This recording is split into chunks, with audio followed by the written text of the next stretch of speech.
Un nuevo inicio de semana, estamos en tu programa Cyber Salud, te saluda Lynn Victoria, hoy estoy acompañada del doctor Ramiro Campo, el licenciado Michael Valdés y la licenciada Osiris Gratacos. Hoy vamos a tocar un tema muy interesante ya que el día de ayer, 10 de junio, fue el Día Mundial de la Seguridad Vial, pero hoy vamos a hacer énfasis en lo que son las infraestructuras seguras e inclusivas. A ver, ¿cómo se encuentran? Muy bien, a todos los radioescuchas, bienvenido profesor Michael, bienvenida profesor Osiris a nuestro programa Cyber Salud, el cual hoy tenemos un interesante tema respecto a la seguridad vial, y ese es un tema muy en boga, Lynn, con el tema de los niños, ¿verdad? Que cuando es rojo, cuando es azul, interesa mucho en este periodo de 0 a 3 años, que es que el niño empieza a estructurar todas sus funciones comunicativas, lingüísticas, cómo él puede ir estructurando su trabajo a ese nivel. Entonces sí nos interesaría saber qué está pasando, qué se está haciendo en Panamá. Para eso tenemos dos grandes expertos, ¿verdad, Michael? Claro que sí, muy buenos días a todos. Gracias por participar. Pues nada, hoy nos acompaña Osiris Gratacos, quien es la presidenta de la Fundación Seguridad Vial, quienes vienen haciendo un trabajo muy importante de sensibilización y cultura aquí en Panamá de cara a lo que es la seguridad vial como tal, ¿no? Sin embargo, para ello pues tenemos un antecedente, ¿no? Que a través de la Organización Panamericana de la Salud pues se generó un plan asociado al Decenio de Acción para la Seguridad Vial desde 2011 al 2020, en el cual Panamá se hizo presente, adquiriendo o adheriéndose a este plan en el 2010 con algunas entidades, sobre todo gubernamentales, aquellas que dirigen, en este caso, las acciones en función de la seguridad vial. Sin embargo, pues tenemos que tener en cuenta que esos planes que se vienen trabajando en ese sentido, pues tienen un enfoque multisectorial, ¿no? Y en ese caso se dirigen en 5 pilares. Uno que es la gestión de la seguridad vial, las vías de tránsito y movilidad más segura, que es el tema que hoy vamos a tratar, vehículos más seguros, usuarios de vías de tránsito más seguros, sensibilizando sobre todo a las personas, a todas las partes interesadas dentro del grupo de la seguridad vial. Y también el pilar 5, que son las respuestas tras los accidentes, ¿no? ¿Qué hacemos en función de ello? Entonces, para ver lo que en el día de hoy vamos a desarrollar, las vías de tránsito más seguras o infraestructuras seguras e inclusivas, pues nos acompaña la experta Osiris Gratacos. Bienvenida.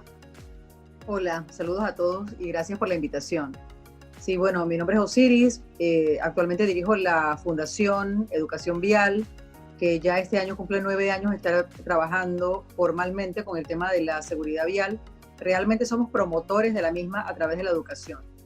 Y efectivamente, una de las cosas que nos motiva es saber que en el Decenio de Acción para la Seguridad Vial se invitaba a que la sociedad civil también hiciese su parte, y por eso se habla, como dijiste hace un rato, de que el tema de la seguridad vial es un tema multisectorial e interinstitucional.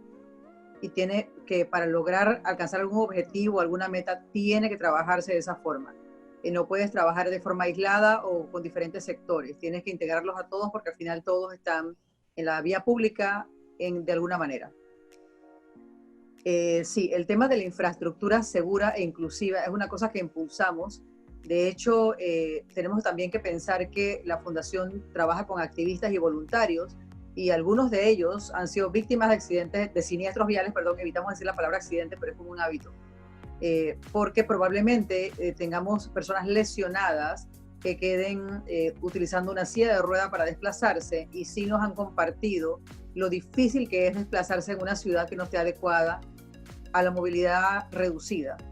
Y eso también incluye, la movilidad reducida realmente incluye hasta las personas que cargan un bebé en brazos, un coche o hasta bolsas de supermercado.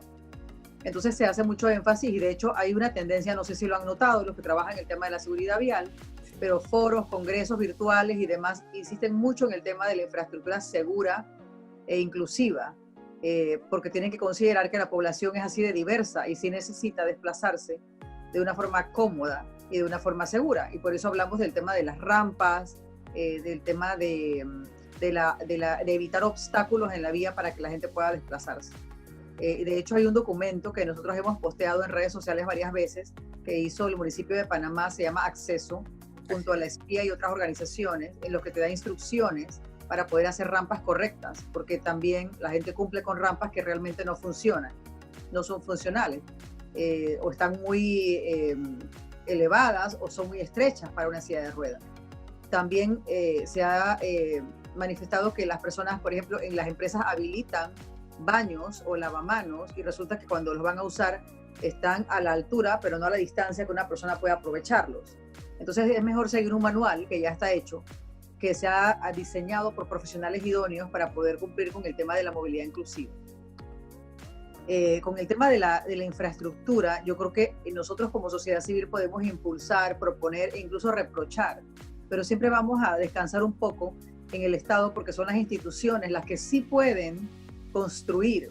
De hecho, tengo que comentarles que el BID tiene una capacitación virtual, ojalá puedan tomarla las personas que están interesadas en el tema porque es como una estupenda iniciación. Es en la plataforma EDLX, es una capacitación que tiene 8 capítulos con videos, textos, estudios, y lo que nos insistía uno de esos capítulos era precisamente el tema de la infraestructura. Y una de las tendencias que explicaban ellos era el hacer auditorías o inspecciones en las vías públicas, en carreteras, calles e intersecciones. ¿Qué es lo que ellos nos explican, o los ingenieros que participaron, que es una auditoría? Es el estudio o el análisis de la infraestructura para identificar dónde hay elementos de riesgo que pongan en peligro la seguridad de las personas que se desplazan. Y la inspección es algo que se hace ya cuando la carretera o la calle está construida. Entonces tienes que intervenir para poder hacer adecuaciones. Y una de las cosas que coincido totalmente con lo que nos explicaban ellos es que nosotros pretendemos hacer carreteras y que la gente se adecue a lo que construimos. Y resulta que no es así. La conducta del ser humano tiene hábitos y va a elegir movilizarse como mejor le parezca a pesar de ponerse en peligro. Y de ahí debo moverme un poco al tema por ponerte un ejemplo de que hoy día se está erradicando la construcción de puentes elevados peatonales porque obviamente no van de la mano con el tema de la movilidad inclusiva. Un puente elevado peatonal lo que está haciendo es que está invirtiéndose en un sitio en donde no se amerita. Si hablas con ingenieros o arquitectos te van a decir que un puente, se construye para cruzar un río, para alcanzar un abismo y similares. No hacen nada en medio de la ciudad. De hecho, son muy costosos. El último puente que se construyó frente a la Universidad Tecnológica estuvo valorado en $1.7 millones. Wow. En Panamá tenemos comunidades en donde los niños que tienen que ir a la escuela o ir a un centro de salud se están ahogando porque no tienen puentes. Entonces yo creo que también es muy valioso sensibilizar a los funcionarios y también hacer una docencia que sea de actualización de las nuevas tendencias. Nosotros estuvimos frente a la Universidad Tecnológica y medimos cuántos metros había para cruzar esa vía. Y hay alrededor de 23 metros, si no me equivoco, que fue lo que hace un par de años medimos. Y lo que nosotros le manifestamos al Ministerio de Obras Públicas, al ministro en ese momento, y también a la Universidad Tecnológica, era que lo que había que construir ahí era un paso peatonal a nivel, con señalización, con iluminación LED, la que está incrustada en el asfalto, que tiene sensores, y una rampa, una tabla de velocidad. Y de esa forma lo que hace es que la gente pueda desplazarse, considerando a la mayoría, que es la que se desplaza en transporte público y caminando. ¿Qué terminaron haciendo? Un puente elevado peatonal. Y lo más estresante para nosotros era saber que enfrente está el Instituto de Medicina Física y Rehabilitación. Exacto. Son personas que tienen alguna dificultad para desplazarse y ahora en vez de caminar 23 metros, están caminando casi los 300, 280 y algo, creo que tienen. Entonces estás como castigando a la persona que se desplaza caminando o que no tiene un vehículo particular. Hoy día, a través del tema de la pandemia, la tendencia es impulsar la movilidad sustentable. Y eso incluye las personas que caminan o que se desplazan en bicicleta. Y nuestro país lo que está demostrando una y otra vez es que, bueno, somos autocentristas.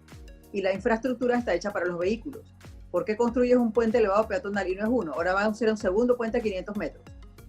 Estás construyendo un puente peatonal para que las personas que vayan en vehículo no se detengan y puedan continuar su camino. Yo creo que ese es un sitio perfecto como para hacer un análisis de saber, ahora con el puente peatonal que se ha construido, ha mejorado la fluidez en el sitio. Ya no hay congestionamiento vehicular. Ya los carros avanzan perfectamente. ¿Existe actualmente, profesora Osiris, algún marco legal en el país respecto a la educación vial con nuestros niños y nuestra población en general? Si nos puede comentar al respecto. realmente sí existen, ya de hecho son varias leyes que han impulsado y este gobierno esta asamblea acaba de presentar otra ley más que habla de impulsar el tema de la educación vial dentro del sistema educativo. Y es una cosa que nosotros venimos proponiendo hace ya algún tiempo. De hecho, hemos tenido conversaciones con el gobierno pasado, sí, tuvimos una conversación con alguien del Ministerio de Educación, con la Policía Nacional, con la Autoridad de Tránsito. Y lo que nos explicaban es que el currículum está saturado y no pueden añadir más asignaturas, que lo que están trabajando es un eje transversal. También tenemos conocimiento de que la Autoridad de Tránsito presentó en el gobierno pasado unos manuales, unas guías, son 3, para que los docentes puedan llevar la educación vial en el eje transversal a las escuelas y colegios. Sabemos que hoy esas guías están en estudio nuevamente con el gobierno para ver si son válidas, si están bien, si qué sé yo. Pero bueno, así funciona, ¿no? O sea, ahora hay que esperar que ellos analicen para ver si les parece bien, para entonces volver a impulsarlo. Nosotros, ¿qué estamos haciendo? Sí nos valemos del tema de la ley para seguir impulsando la educación vial. Nosotros, de hecho, el año pasado, si no me equivoco, trajimos de España a unas personas que son especialistas en la docencia, en educación vial, y reunimos a funcionarios del Ministerio de Educación, la Autoridad del Tránsito y la Policía Nacional y los capacitaron de cómo llevar la educación vial a las escuelas, ¿sí? Porque ser docente es algo que, y aclaro que no soy docente, que me encanta el tema y te hemos traído docentes, pero ser docente es una persona que tiene un perfil muy especial, una mística, un conocimiento. Entonces lo que queríamos era facilitar esa herramienta a estas personas que van a terminar en las escuelas dando clases, no como docentes. Los policías pues manejan el tema, te aseguro que muchos saben el reglamento de tránsito perfectamente, pero ir a una escuela a darle clase a niños de primaria o secundaria, bueno, hoy día de intermedia, media, no es lo mismo que parar a un adulto y explicarle por qué tiene que llevar el cinturón de seguridad puesto. Igual pasa con la Autoridad del Tránsito. Probablemente te conozcan el reglamento de tránsito, pero ser docente tiene una capacitación especial. Y por otro lado, también estuvimos a docentes con nosotros, porque obviamente ellos sí manejan la forma, pero quizás no conozcan la información. Yo recuerdo hace muchos años, profesor Osiris, que existía un tema de que la educación vial se daba en el módulo de cívica. No sé si ustedes acá recuerdan, Michael. Eso se daba en el módulo de cívica. Y era interesante porque había hasta un texto, recuerdo que yo por ahí lo tengo, el texto de educación vial que te señalaba no solamente los colores, porque mundialmente podemos nosotros manifestarnos con los colores, pero hay reglas por, como usted menciona, para subir un puente, para cruzar, en qué área, cómo se hacen los estudios antropológicos del área. Y cuando hablamos de eso es porque las comunidades tienen su mística, ¿ya? Entonces es importante, digo, es interesante esto porque no es poner un puente por poner, es hacer un análisis biopsicosocial del área donde se va a colocar el puente, ¿verdad? De hecho, sabes, yo cuando estaba estudiando en su momento seguridad y salud ocupacional, participé en una formación del CENADIS en donde hablaban de cómo generar infraestructuras inclusivas, en donde se hablaban de las rampas y todo esto, ¿no? En su momento no tenía idea alguna del impacto que generaba en la comunidad como tal. Sin embargo, cuando comenzaron a cambiar las infraestructuras, que ya los puentes no eran de paso, sino de rampas, de cierto modo generó mucha incomodidad en la comunidad, porque es transportar a una persona, digamos que mucho mayor desplazamiento, y eso pues a la larga pues genera una codependencia del individuo, ¿no? Porque no podría estar solo en ningún momento desplazándose. Y luego con la construcción o la adecuación de la ciudad de Panamá, incluso la cinta costera, el colocar adoquines, que de alguna manera generaba un poco de incomodidad de desplazamiento. Sin embargo, así como aquellas mociones, pues también vimos que en infraestructura se generaron cambios, se fueron quitando muchos semáforos, se incluyeron rotondas, en teoría para conductores con mayor cultura, ¿no? Y se colocaron también, me parece que he visto en la cinta costera que los semáforos de peatones tienen un botón para poder avisar, estoy aquí, tenemos una cantidad, y él se regula y permite el paso. Entonces, muchas de estas mociones, como la inclusión de ciclovías para las personas que le interesan esta actividad, pues puedan ejercerla de manera segura, sobre todo, y no coincidir en la misma instalación con vehículos, que generalmente es lo que años anteriores ha generado también una alza en los porcentajes de accidentabilidad, sobre todo afectación a personas que se dirigen o se desplazan, ya sea de manera recreativa o no, en en estos transportes, ¿no? De bicicleta y motorizados también, ¿no?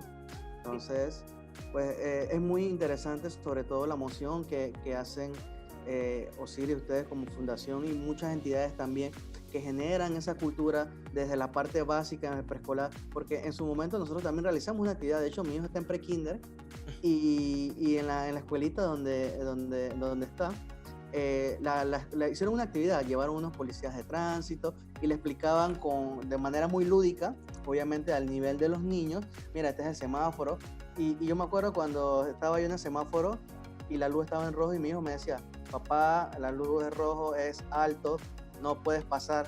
Sí. Entonces, eso es genera un interesante, Michael, porque también con las personas con discapacidad, y hay muchas personas que nos hacen la pregunta, el tema del por qué la rampa, porque situémonos en la biomecánica de una persona que está en silla de ruedas y que trata de cruzar, no lo puede hacer por una silla ni tan empinada la curva, el plano de la rampa. Entonces sí necesita un poco más de tiempo para su desplazamiento, porque si yo no tengo, por ejemplo, la fuerza de los músculos superiores para poder subir una silla de ruedas, te dificulta. Entonces coloquémonos en una cultura inclusiva, y ese tema me ha gustado de lo que dijo la señora Osiris, la profesora Osiris, el tema de la transversalización, porque cuando transversalizamos estos temas, no es un tema que solamente le debe interesar a la escuela, nos debe interesar en una comunidad inclusiva, ¿ya? Nosotros hoy en día vemos situaciones de una comunidad inclusiva hasta para cruzar una calle. Ya yo lo veo en Avenida Balboa, por ejemplo, que ustedes ven, y que las personas muchas veces se pasan los espacios para poder pasar. Entonces es interesante que este tema que está en boga, que es de seguridad vial, que es de vidas, estamos hablando de vida, y que existe una fundación que lleva la licenciada Osiris, que nos está dando respuesta social a este tema. Sí, y yo también quería compartir con ustedes, no sé si recuerdan que hace unos años en el Parque Umar existía lo que era el circuito, que era como para carritos y que tenía también pues todo el tema de la seguridad vial. Eso es algo que se ha ido perdiendo, y la verdad siento que es como lo conversaba Michael, es importante que en los colegios hagan ese énfasis de la seguridad vial, porque creo que inicia desde que uno es muy pequeño. Entonces, una anécdota de repente algo chistosa, cuando yo era muy niña, pues a mí me metían eso de que cuidado con los carros, que uno no cruza la calle solo, que necesitas tu papá y lo demás, pero en las travesuras de uno yo quería ir a la tienda y la tienda era cruzando la calle, y yo crucé la calle sola, y cuando regresé con lo que había comprado, mi mamá me dijo, o sea, claro, me regañó, y en el regaño yo le dije, mamá, pero yo miré para un lado y para el otro, y yo dije, a la carga los valientes, y me tiré. Entonces era algo, o sea, chistoso y todo, pero claro, me llevé mi repelón, pero como desde niño te van inculcando eso de que pues hay que tener pues un poco de pudor con el tema de la calle y de los accidentes viales. Que realmente no debe hacer, porque la vía pública, o sea, si nos vamos al tiempo de los romanos, las vías empezaron a construir para poder tener contacto y desplazarte donde quieres, y no debe convertirse en un sitio que sea de riesgo o de estrés, sino ciudades humanas y ciudades vivas y ciudades disfrutables. Hoy día lo que tenemos en una ciudad es que cuando nosotros damos charlas en empresas privadas, y cuando la charla la dan al final del día, lo que la gente quiere es irse de la oficina lo más rápido que pueda de donde está. En cambio, cuando empiezas a ir a otras ciudades, lo que hace la gente es que sale de trabajo, se toma un café, camina por la acera, se sienta bajo un árbol. Nosotros, si intentamos hacer eso en la Tumba Muerto, o en qué sé yo, en cualquier sitio de la ciudad, eso no sucede. Entonces tenemos que darle más valor a ese tema de los espacios públicos. Quiero añadir el tema de cuando hablaban del tema de las personas que necesitan asistencia, cuando hablas de infraestructura pública. Nosotros tuvimos un hito o un logro, que fue lograr que se implementase un paso peatonal a nivel en Vía España. Después de entre donde está este Covimar y este sitio, un casino creo que hay ahí, porque había un semáforo que estaba inhabilitado. Entonces sí le empezamos a mandar cartas a todos los que pudimos, a Odebrecht, que era la constructora, al municipio de Panamá, a la autoridad de tránsito, y la verdad es que todos tenían que ver, porque uno tenía que ver con la luz, el otro tenía que ver con la llave en mano, hasta que finalmente se logró habilitar el semáforo, que era para personas ciegas, que es un semáforo solicitado, que pita a medida que vas sabiendo qué tiempo tienes para cruzar, y también se hicieron rampas. Una cosa que nos pasó, que les comparto para que sepan, este tipo de cosas son como a largo plazo, es que la línea peatonal la hicieron de forma derecha, Entonces al final te encontrabas con un sitio que tenía como alrededor de 1 metro y algo de alto. Entonces no podías ir para ningún lado. Entonces insistimos en que había que hacer una adecuación y pusieron las líneas más anchas, transversales, para que la gente entonces pudiese cruzar, porque en esa área se desplazan muchas personas mayores de tercera edad. Y por otro lado también el tema de las rampas realmente es importante, porque hay toda una comunidad que las necesita para moverse. Así es. Cuando hablamos de nosotros como ciudad, tenemos que ser considerados unos con otros. Nosotros tenemos un hashtag que se llama empatía en la vía. Y lo que decimos, por poner un ejemplo, que ahora que la pandemia va pasando y nos vamos a reencontrar en la vía pública, no todos vamos a tener ni la misma condición física, ni la misma condición emocional, ni la misma condición mental, y nos vamos a encontrar con diferentes actores en diferentes circunstancias. Entonces lo que vamos a evitar es tener alguna novedad, que tenemos que aprender a respetarnos y lograr la armonía en la vía, que es lo que tenemos que ir trabajando ya con inteligencia emocional, que es más que nada administrar las emociones y no salir hostiles y agresivos, sino ser considerados y respetuosos con otros, porque no sabemos la condición en la que está cada quien que nos encontremos en la vía. Y también al final decir, bueno, si nos pasa algo, mejor es no involucrarse en ningún lío, porque no vale la pena. Y es lo que estamos promoviendo, ¿no? Muy, muy importante eso, y de verdad que creo que es importante cuando resaltó Lindsay lo de que cada persona quizás emocionalmente no está igual que yo, porque de pronto el fin de semana me tocó salir a hacer una vuelta rapidita, y de verdad que yo decía, wow, pero la gente está como acelerada, no tienen prudencia, o sea, iban como a 1000 por hora, y yo decía, pero ¿qué pasa? Entonces me decía mi mamá, lo que pasa es que al final la gente está contra el reloj, que está pensando que le van a cerrar los comercios, aparte que pues el clima a veces que no ayuda. Entonces yo decía, pero es que de verdad están muy apurados. Entonces es cierto, a veces quizás uno puede ir muy calmado, pero no sabe en qué condición está la otra persona. Y es interesante ver hoy en día todos estos temas respecto a que lo que se está haciendo ahora es transversalizado a la nueva normalidad, como bien mencionó la licenciada Osiris, porque posterior al tema de COVID quedarán muchas personas con discapacidad y deficiencias, y tenemos entonces que analizar todo esto de que la nueva normalidad nos lleva a un nuevo concepto, a nuevos enfoques, a nueva transversalización, y es lo que hoy en día le damos a nuestros estudiantes desde las aulas, porque cuando damos estas asignaturas dentro de la UMESID vamos a encontrar de que se le da al estudiante todo este enfoque de transversalización de sus profesiones, ¿verdad, Lynn? Claro que sí, eso es muy, muy, muy importante. Sí, Michael, una preguntita aquí muy, muy en general. ¿Realmente Panamá consideras que avala las leyes de seguridad vial como tal? O sea, ¿realmente se cumplen a cabalidad o sientes que todavía estamos flojos en esa parte? Vale, es que tenemos que ver primeramente cuáles son las leyes de seguridad vial. Entonces, cuando hablamos de leyes de seguridad vial, nos limitamos prácticamente al manual de tránsito y a algunas regulaciones o más bien decretos que avalan un cambio significativo, ya sea en una infraestructura o en una conducta que deben tener ciertos conductores o algunos parámetros. Entonces, no tenemos como tal un marco legal que nos respalde técnicamente para exigir, ya sea a empresas que construyen, obviamente los requisitos de construcción sí, sin embargo, o a conductores más que el manual de tránsito. Entonces, es muy difícil y yo me pongo en este momento en los zapatos de Osiris, ya que el sostener una moción como esta en el tiempo requiere de mucho esfuerzo, sobre todo porque son políticas de gobierno. O sea, hay un gobierno pasa y entra otro y no se sostiene en el tiempo.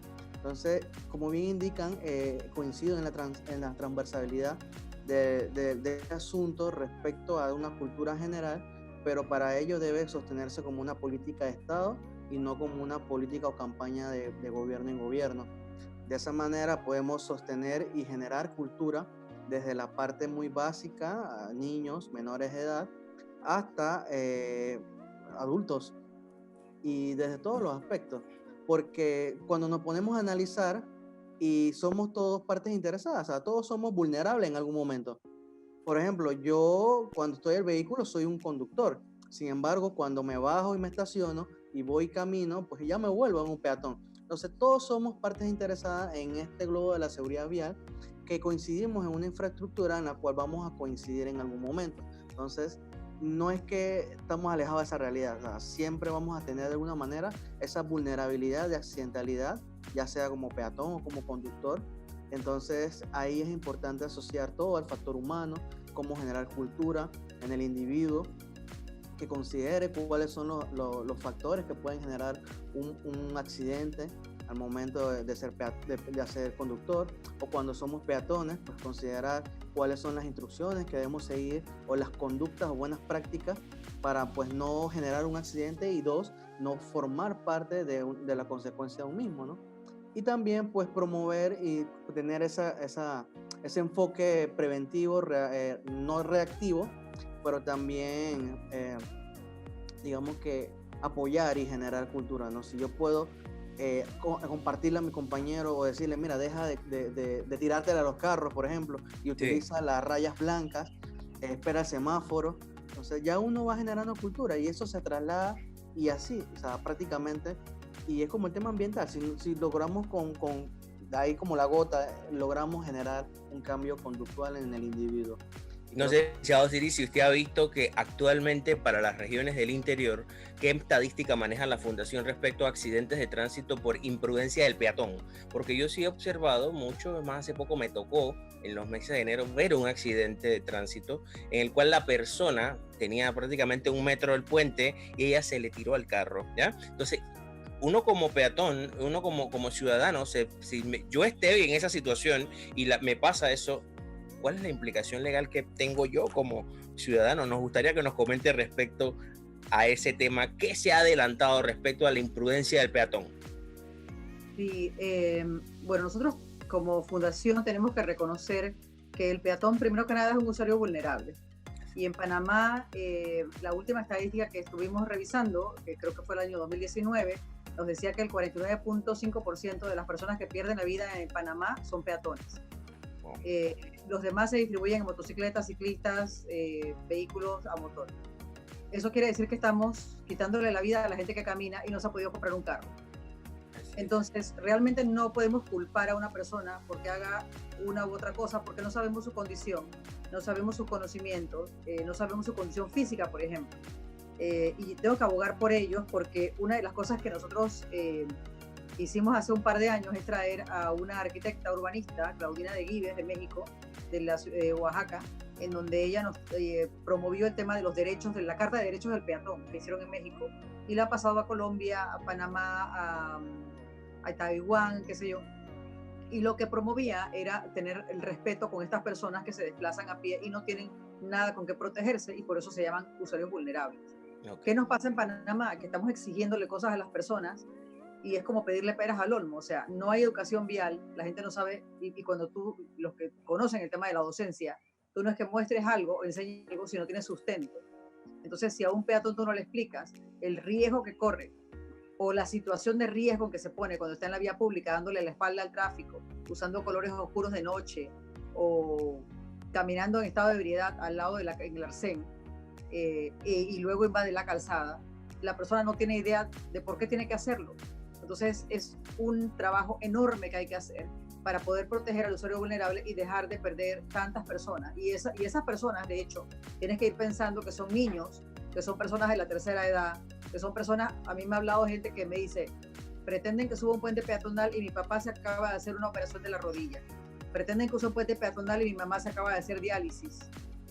Entonces, ¿cómo haces con esa gente? O sea, ¿cómo puedes tú exigirles que crucen una escalera de no sé cuántos metros, que luego tienen que caminar 100 metros, que luego tienen que bajar la escalera, cuando son personas de tercera edad? Y de hecho hay una tendencia en el tema de la tercera edad.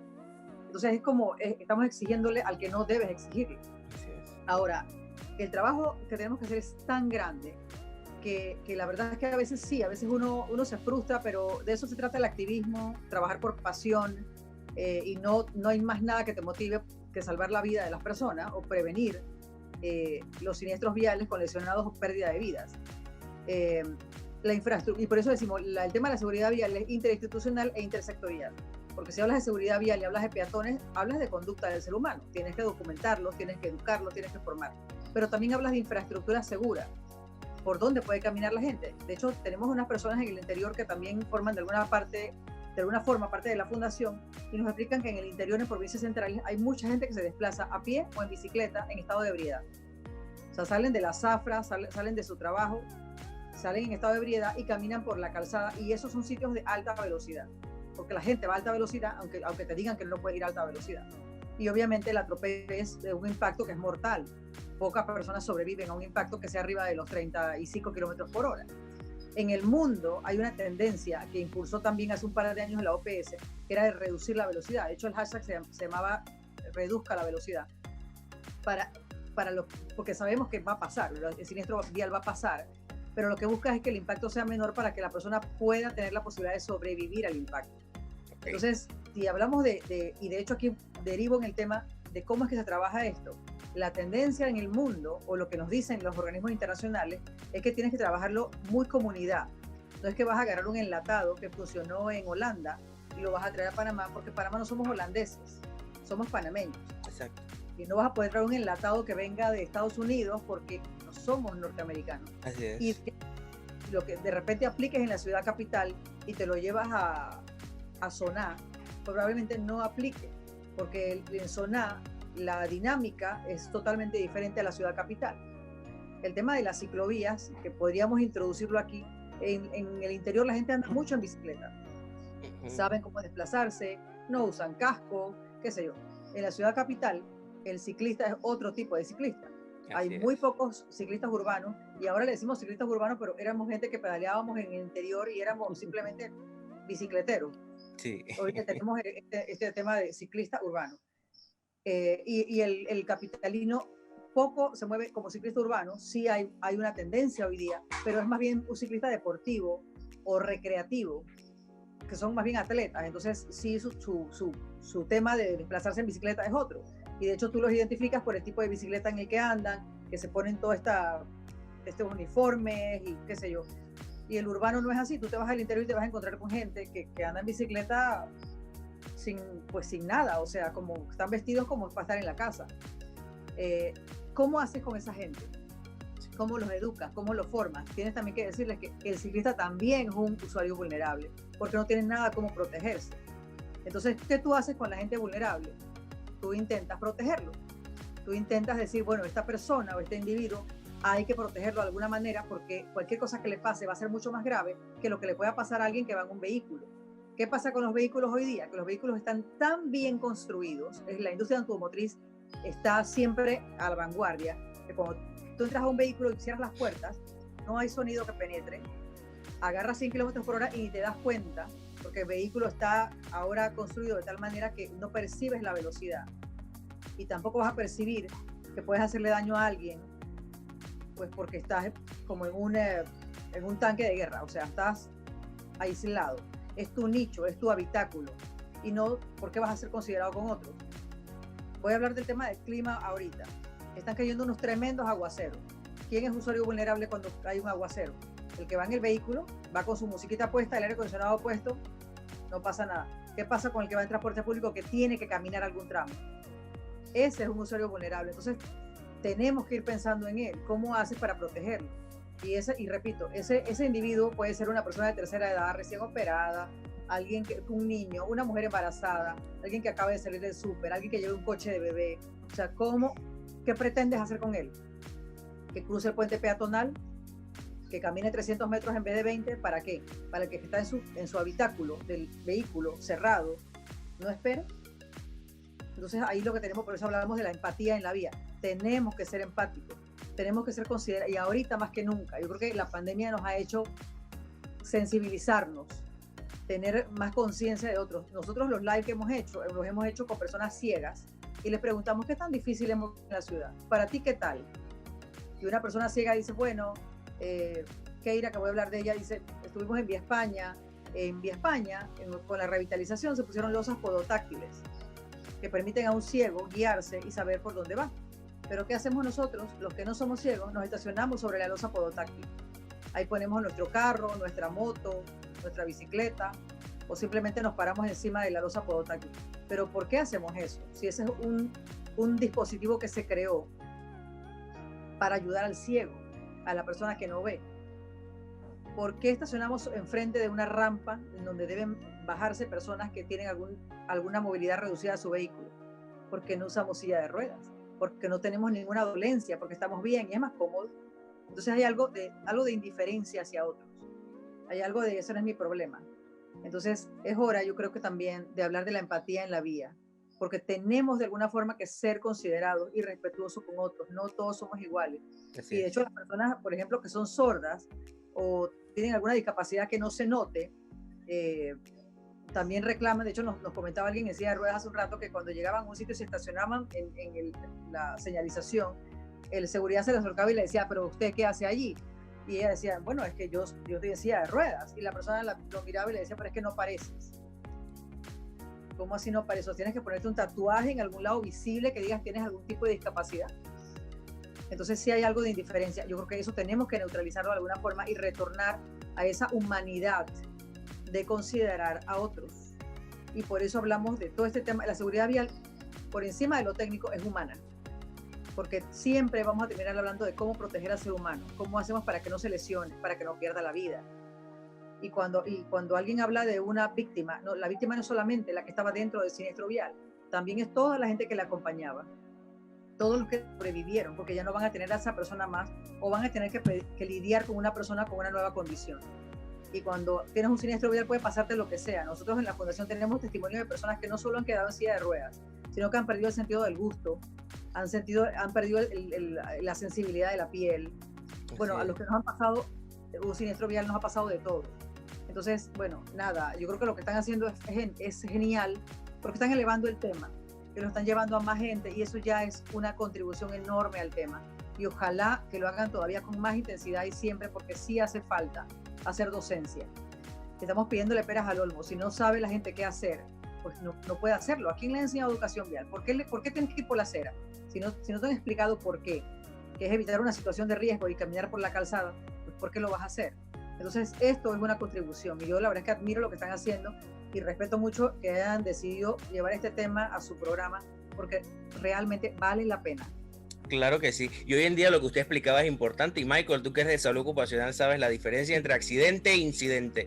Muchas veces puedo yo salir a la calle y ni Dios lo quiera tener un accidente, pero un incidente, bueno, casi el carro me atropella, fue un incidente. Entonces, hoy en día por el tema de educación vial, y yo veo porque es un tema de parte y parte, y hay que transversalizarlo en todas las áreas. Eso es lo que hoy en día la ciencia denomina atención a la diversidad, que ustedes desde la Fundación hacen un trabajo extraordinario. Siempre requerimos esas voces a nivel social, que verdaderamente estén levantando la mano y decir, oye, estamos aquí. Me ha interesado mucho, y más lo que usted habló. Nosotros que atendemos personas con discapacidad, sabemos las personas con discapacidad auditiva, y lo que usted mencionó también, las personas con problemas a nivel de praxia, o sea, a nivel de piel y de planeamiento motriz, ¿cómo les cuesta cruzar una calle? Por ejemplo, los adultos mayores que tienen un desacondicionamiento muscular ya por su edad, cruzar una calle en una vía tan rápida. Creo que todo este tema, atención a la diversidad, ha sido interesante. Son muchas las preguntas. Nuestros radioescuchas y nuestros estudiantes de las aulas sé que tienen muchas preguntas, ¿verdad, Lynn? Claro que sí, y aún más me gusta esa parte de pues que culturicemos a la población, porque muchas veces se habla de que bueno, vamos a multar al usuario por no cumplir de repente en los espacios públicos donde está señalizado para el discapacitado, pero yo muy poco veo algún tipo de propaganda o de anuncio o de publicidad que me eduque o me culturice sobre este tema. Entonces simplemente yo como usuario voy a decir, pero ¿por qué me estás multando? Y realmente no sé realmente para qué es este espacio. Entonces considero que es importante irnos desde lo básico, que es enseñarle a todos los usuarios, aparte que de pronto a veces las personas tenemos un vehículo pero no nos leemos los manuales, y el que no tiene vehículo entonces tampoco lee el manual del tránsito, y son muchas cosas que así repetitivamente se van dando, y pues no solamente lo vemos en el sector del interior, muchas veces aquí mismo en la ciudad de Panamá también se viven estas cosas. Entonces creo que de verdad estoy agradecida con todos por sus buenos comentarios. De verdad han sido unos expertos en la materia, muy atinados, y bueno, esperemos poder también seguir contribuyendo con todo este tema de la docencia en lo que es la seguridad vial. Así es. De verdad agradecidos, y bueno, nos vemos en otro programa de Cybersalud. Hasta pronto a todos y gracias profesora Osiris, Michael, Lynn, por este excelente, yo sé que este programa, nuestros programas siempre tienen rating, pero yo sé que este va a tener mucho porque es el tema de la transversalización. No sea, y que esta no sea la última vez que nos acompañe profesor Osiris dentro del programa. Gracias Michael, gracias Lynn. Nos despedimos a todos los radioescuchas que hoy se nutrieron de este excelente tema. Hasta la siguiente emisión de nuestro programa Cyber Salud. Hasta luego, gracias. Gracias.